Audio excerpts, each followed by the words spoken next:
అందరికీ మన్నత. అందరూ ఎలా ఉన్నారు? మన జీవితంలో సమస్యొస్తుంది. బాధలుంటాయి, కష్టాలుంటాయి కదా! మానవులుగా మనం చేసే పనేంటంటే, సమస్య ఏదైనొచ్చినప్పుడు ఆ సమస్య వైపు చూస్తూ, ఆ సమస్య ఎంత పెద్దదో, ఎంత ఎత్తయిందో అని అనుకుంటాం. ఈరోజు నేను చెప్పబోయే మాట ఇదే. నీ సమస్య ఎంత పెద్దదో, ఎంత ఎత్తుదో నువ్వు చూడకు.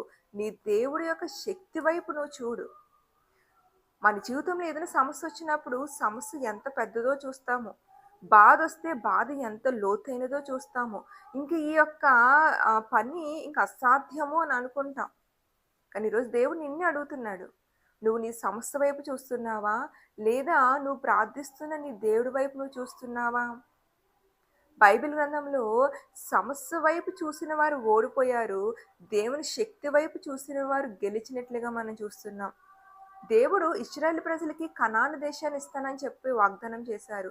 అయితే ఆ కనాను దేశానికి వెళ్ళే ముందు 12 గోత్రాల నుంచి 12 మందిని ఎంపిక చేసి, ఆ యొక్క కనాను దేశాన్ని ఎళ్లి చూచి రండి అని చెప్పారు.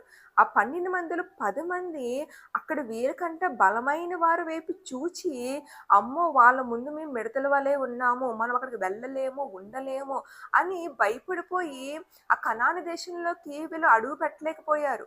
వీళ్ళున్న భయాన్ని పెట్టి, అల్ప విశ్వాసాన్ని బట్టి. కానీ ఆ 12 మందిలో ఇద్దరు మరి యెహోషువ, కాలేబులు మాత్రము అక్కడున్న మనుషుల వైపు చూడలేదు. దేవుడిస్తానన్న ఆ కనాను దేశం వైపు చూసారు. అక్కడున్న ప్రకృతి వైపు, చెట్ల వైపు చూసారు. అందుకే ఈ 12 మందిలో 10 మంది కనాను దేశంలో అడుగు పెట్టలేకుండా ఓడిపోయి, ఆ అరణ్యంలోనే ఎండిపోయిన ఆకుల వల్ల రాలిపోయారు. కానీ ఈ కాలేబు, యెహోషువలు దేవుని శక్తి వైపు చూసారు. అందుకే వాళ్ళు కనాను దేశంలోకి అడుగుపెట్టినట్లుగా మనం చూస్తున్నాం.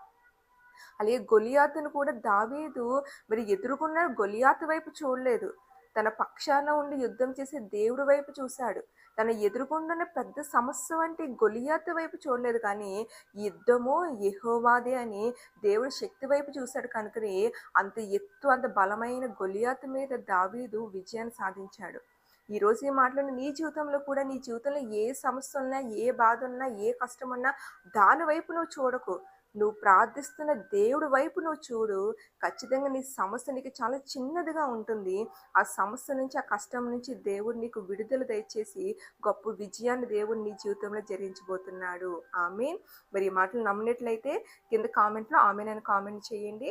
మన ఛానల్ సబ్స్క్రైబ్ చేయండి, లైక్ చేయండి, షేర్ చేయండి. మీకు ఏదైనా ప్రార్థన అవసరాలుంటే కింద కామెంట్‌లో తెలియపరిచినట్లయితే మీ కొరకు దేవుని సన్నిధిలో ప్రార్థనలు చేయబడతాయి. మరణాత.